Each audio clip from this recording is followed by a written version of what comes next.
เพิ่นมาเองเพิ่นเขาบ่เคยไปหาคนเสียมาคำมืดตื่นตาแล้วบ่ได้เมื่อก็นอนนี้เพราะว่าตาเอ้ยมันคำแล้วเพราะว่าถ้าเจ้าบ่อยากเมื่อเจ้าก็นอนนี่คอยหาผ้าห่มแพร่ปกกูให้เรานอนคักแน่เขาว่าแม่มีคอยเห็นอยู่คอมเมนต์นึงว่าจังซี่ว่าเล่าไปเล่นน้ำจอเมื่อที่ยังบ่ก็บ่จะเล่นยังก็ซามันสิทธิ์ของเราแล้วแต่ว่าเล่าไว้ข่อยว่าข่อยไปครับอันนี้คอมเมนต์เด้อตาบ่ได้เว้าดอกเว้าน้ำคอมเมนต์อันนี้ก็ตอบเพราะว่าทุกคนยังบ่ได้ยินเราเว้า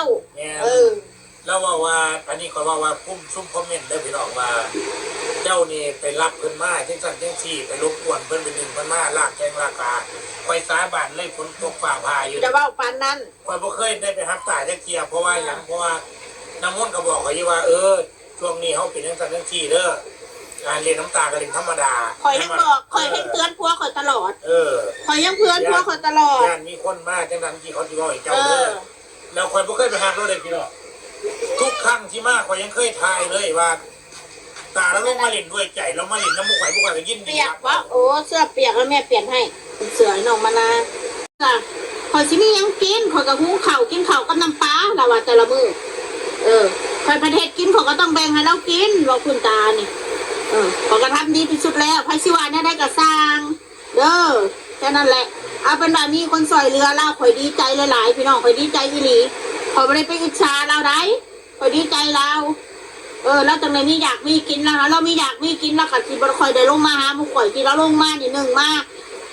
แล้วก็บ่มีหมู่ว้าน้ำทำให้กระบุดมองไปคือละว่าเนี่ยแล้วสิไปมองหันมองนี่กระบุดมองไปแต่มันหนักคือละว่าในคลิปมาแล้วเนาะคือผมบอกคือเจ้ากระเบาเพชรแต่ว่าจับไปส่งแล้วหรือไปกับมันเดินแต่ว่าคนอื่นสิไปตีความหมายว่าโอ้ยตาหูตาสว่างสันสีเราหูเบิร์ดเรื่องมุกข่อยนะเบาเพชรแล้วก็เราให้ฟังเบิร์ดมุกข่อยเป็นทังสันทังสี่เด้อจะมาเล่นน้ำข่อยมุกคนเขาสร้างมุกข่อยลายได้ตาก็สร้างตาบริสุทธิ์ดอกเพราะว่าเจ้าก็มุกข่อยเล่นน้ำกันมาตั้งแต่อยู่ปุ่นอยู่หอปุ่นข่อยบ่เคยยืมเงินลาวข่อยว่าสำนีจบข่อยจะไปยืมนะแต่เล่าสิกินรักกันยังลำบากแล้วข่อยจะไปยืมเงินเราเห็ดปีศาจนะแล้วมาอยู่น้ำข่อยเนี่ยมิตรข่อยหาให้เรากินนะเราไม่เคยได้ยังไงข่อยกินแล้วได้กาแฟ4 ซองมาสู่ข่อยแล้วก็กิน2 ซองข่อยกิน2 ซองเท่านั้นอันนี้ข่อยว่าเรื่องความจริงให้สีเสื้อบ่เสื้อก็สร้างข่อยทำดีที่สุดแล้วก็อย่าเอาเรามาหาทำมาหากินในช่องของข่อยเราอย่าไปคิดว่าข่อยที่ไปเอาผลมากคือคนอื่นว่าเอาเรามาเพื่อให้มีคนซอยเรือส่งเงินให้บ่มีค่ะแม่ก็ต้องบอกชัดเจนว่าแล้วก็บ่เคยไปหาแค่เราบอกเคยไปหาเรามาเองคือเรามาเมื่อวานนี่แหละแล้วก็บอกข่อยมาคือเก่าเด้ออันเบาเพชรชาวมนขอก็ว่าถ้ามาแล้วถ้าใจตาต่อมาโดยความบริสุทธิ์ใจขอกับบริวารอย่างเห็นนักการมอมแม่เป็นอย่างเราทำเดี๋ยวให้พี่น้องฟังมาแต่นี่เลี้ยงข่อยกับตาส่วนมากข่อยจะลึกซึ้งว่าเราม่นว่าเรามาเลี้ยงข่อยแม่นแล้วข่อยจะบอกให้ฟังเลยเขาบ่ได้วนมาเพราะว่าเหตุผลยังเบาเพชรจังบ่ได้ไปหักตาเพราะว่ามันมีซ่องแขนหรือซ่องใดที่เป็นเบาว่าข่อยคือไล่ออกเป็นกันทั้งที่ข่อยเลยคือว่าถ้าเป็นเบาแบบนั้นข่อยก็อยากไปใกล้พี่น้องนั่นแหละเหตุผลที่ข่อยเลยว่าได้ไปรับเล่าจริงๆข่อยกับเล่าข่อยหักเราเด้ตาข่อยหักเราคือพอคนหนึ่งเลยเราเรียนน้ำข่อยเราให้กำลังใจข่อยเราเรียนน้ำข่อยเรามีความดีกับข่อยเราเบาปลุกใจข่อยมีกำลังใจตาเนี่ยเราเป็นผู้ใหญ่ที่น่านับถือคนหนึ่งเด้พี่น้องแล้ววันนี้เราเลยนั่งลงมาเรียนน้ำข่อยเพิ่นสิว่าข่อยไปวนไปเวียนเจ้าเพราะว่ามีคนเขาจ้องข่อยอยู่แล้วซุ่มโมมักข่อยนะเขาสิว่าข่อยนี่ไปวนเจ้าเอาเจ้าลงมาแล้วอันนี้คนจิ้มเนาะข่อยก็เลยบ่ไปใกล้พี่น้องแต่ก็เจ้าอยากลงมาเรียนน้ำข่อยเจ้าก็ไปแล้วตาข่อยเบาอีหลีเนี่ยเราทุกครั้งที่เราลงมาข่อยจังทายพี่น้องมึงอยู่คุณพี่น้องมาแล้วมาเรียนเรามันเด้อบัดนี้เว้าคุยกันคือว่ากันฮอด2 ทุ่ม 3 ทุ่มฟ้าสิปล่อยตายยังเมียได้บ่เรื่องเข้าเองบ่ต้องห่วงดอกถ้าขอบ่นี่อยู่นี่แหละก็ไม่ได้ยังดอกมิตรเสียเงินไปให้เราน้ำมนต์ก็เลยว่าแต่เราสิถามผู้ใหญ่ใจดีก่อนน้ำมนต์ก็เลยบอกไปว่าที่บัดนี้โอ้ยเพชรจะไปส่งตาเด้อมันเดึกแล้วเด้บางมื้อบ่ต้องเมียดอกกันตาผู้ใครก็อีหลีเหลือต้นแล้วได้ต้นแล้วงั้นก็นอนเป็นหมู่พวกเขาเป็นหมู่ถ้าเมื่อเจ้าเฮ็ดหยังเอาก็นอนอยู่ในห้องแล้วบ่ได้ไปใส่เราอ่ะเขาเลยอยากบอกให้ฟังว่าเรายางมาแล้วเราเริ่มอยากสูบหรือว่าอยากสูบเราหมดของพาเราไปเอาพี่น้องคิดพวกแนวพวกไปเฮ็ดดีทำดีเทิงกินเทิงอยากอยู่น้องไปหายฮอดเงินซื้ออยากสูบหันมื้อเจ้าสิมองว่าพวกข่อยบ่ดีนะขอเงินข่อยนิดถ้าสิว่าข่อยขอเงินลาวยืมเงินเรามิตรลาวมายืมเงินข่อยเด้อยืมได้ซ้ำขอได้เราบ่ได้เอาลายดอก10,000 20,000นี่เทียนึงอันนี้เขาบอกความจริง คันมุเจ้าสิว่าเล่าบ่อยฟังว่ายืมเงินเล่าเด้ออันนี้มันเป็นเลี้ยงมื้อนั้นกินเหล้ากันทั้งคนในห้องในหอทั้งปลาหลาทั้งนางนวลแล้วเขาออกกันหมดแล้วคนในวงก็เลยถามมาตามีเงินบ่แล้วเรามีอยู่100,000เรามี100,000ตาไปเอาบ้านร่วมกับหมู่ไปกินน้ำกันอยู่น้ำกัน แล้วก็กินกินข้าวต้มขนมมันบ่แม่นเงินมายืมเนี่ยอันนี้มาบูมี่กับมีอันนี้เขาความจริงเด้อสัจจะลูก อยู่ ชาย น้ำกันหลายคน แงนเรื่องปลาเรื่องไออยู่ในห้องในหอน้ำกันน้ำ น้ำกันคนอื่นเขาออกมาเลยเรื่องแต่เราเขาเลยถามว่าตาได้มาสมทบน้ำกันน่ะแล้วเขาทบเอาข่อยก็มีสำนีและ100,000ให้เขาไปซื้อของเขาบริจาคทำเงินนั่นนะแล้วว่าคนมายืมเงิน500,000แบบป้าโทษมาใส่ไล่พวกแกน้อง บางที่ผู้เฒ่าแล้วก็ลุงแต่เรื่อง โอ้ my god นั่นเบิดเรื่องนึงแล้วเรื่องนึงเป็นลมแล้วบางที่แล้ว พากันม่วนแตกจวดเว้าใส่เฮาโอ้ยช่วยเว้าแล้วเถอะเอาเป็นว่าเด้อถ้าผู้ใดที่ซอยเรือเราคอยจะขอบพระคุณหลายๆให้ผู้ซอยนะให้เพันล่ำเพันรวยกว่าเก่าคอยดีใจนำถึงทุกข่อยจีทุกทุกข่อยก็มีเงินเดือนกินอยู่บ่ได้กินข้าวกับน้ำปลาว่าซั่นซะอยากกินยังก็ได้กินอยู่พ่อได้กินอยู่จ้ะลูกข่อยก็บ่ได้หิว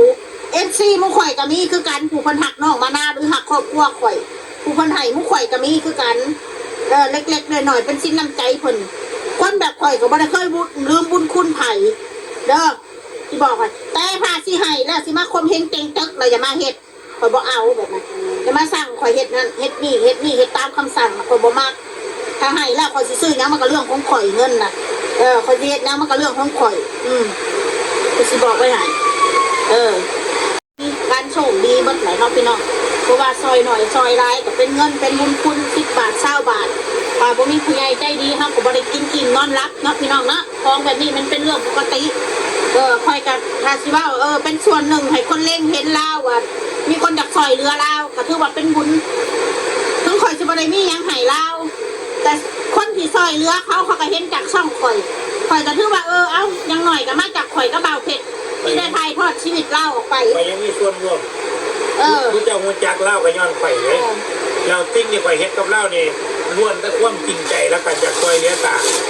ซ้ำข่อยซอยได้ผู้ข่อยเฮ็ดด้วยความจริงใจบ่ได้มาว่าแสดงเอาเรามาออกหาเงินหาคำแทบสิบ่ได้ถ่ายหน้าถ่ายตาเราเลยว่าซั่นซะเราเลี้ยงง่ายหัวไปใส่อยู่ใส่มันล้วนเป็นเรื่องที่บังเอิญไอ้ก็เรื่องของข่อยข่อยอยากอยู่นี่อยู่ข่อยอยากไปอีกข่อยก็สิไปอีกมันเรื่องของข่อยมองได้ไปแล้วมีความสุขก็ไปคนเฮาค่ะไปเรื่อยๆมันสิเป็นยังไงหาประสบการณ์ไปมองใหม่ๆมันไม่ได้พิษแต่แม่นไปเลยพี่น้องถ้าเฮาอยู่แล้วมันพิษบ้านท่านเมืองมันก็แม่นอยู่แล้วก็เฮาก็อยู่เหมาะแม่กับครอบครัวเฮาเอาบ่ได้ยากน้ำไผ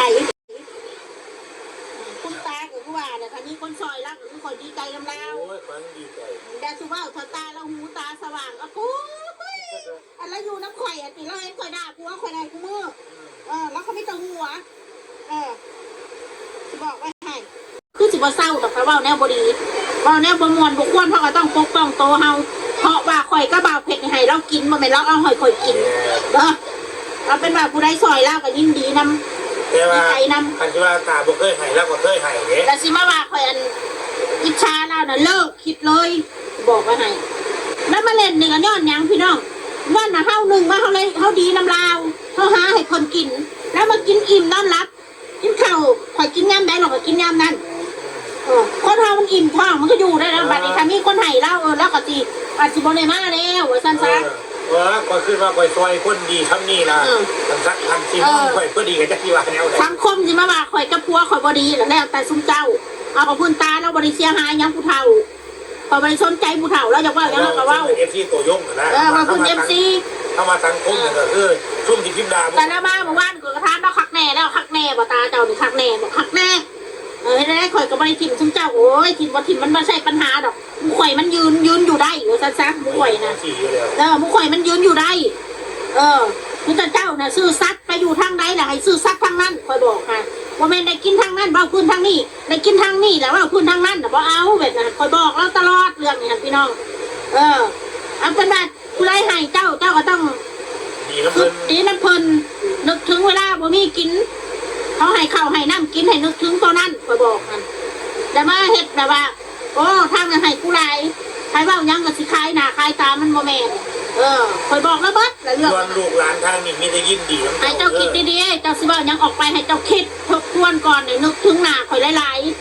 ๆนึกถึงเวลาเจ้าบ่มีกินนะเจ้าหิวโหยมากนะข่อยหาให้ ที่ กิ ผู้ น ใหญ่ นะ ใจดีผู้ข่อยนำ แม่นนึกถึง FC เหมือนกันการเรื่อง FC เพิ่นสิฝากเงินฝากคำให้คุณตานี่ก็ข่อยก็ขอยุติเด้อพี่น้องเด้อขอยุติข่อยก็สิบ่รับแล้วเขาสิหาบ่ข่อยเอาเพิ่นมาทำมาหากินขอยุดซะทุกด้านหลายคนที่พี่มาข่อยว่าอยากส่งเงินเนี่ยตาจังซั่นจังซี่บ่แม่นว่าย่านเพิ่นได้เด้อเอาเป็นว่าทางติดต่อเพิ่นเองเลยบัดนี้ เพราะว่ามันมีคนช่วยเราแล้วถ้าเป็นเรื่องผู้ใหญ่ ทางข่อยสิขอยุดซะเพราะมีคนหลายคนติดต่อหาข่อยอยากซอยเล่าน้องเงินจังซั่นข่อยบ่อยากเป็นสะพานบุญหรอกเพราะว่าข่อยเป็นสะพานบุญแล้วข่อยได้บาปข่อยบ่มีความสุขเอาเป็นว่าข่อยอยู่กันเท่านี้แหละพ่อช้ำพ่อแม่ลูกนี่แหละอ่ะท่านนี่แหละพี่น้อง มันมีคนที่ช่วยแล้วเลยล่ะก็จะดี นั่นแหละ โอเคพี่น้อง เอ้าขอให้คนเจริญผู้บนซอยกันนะผู้ซอยก็ได้บุญผู้รับก็ดีใจเนาะพี่น้องอ่ะสวัสดีจ้า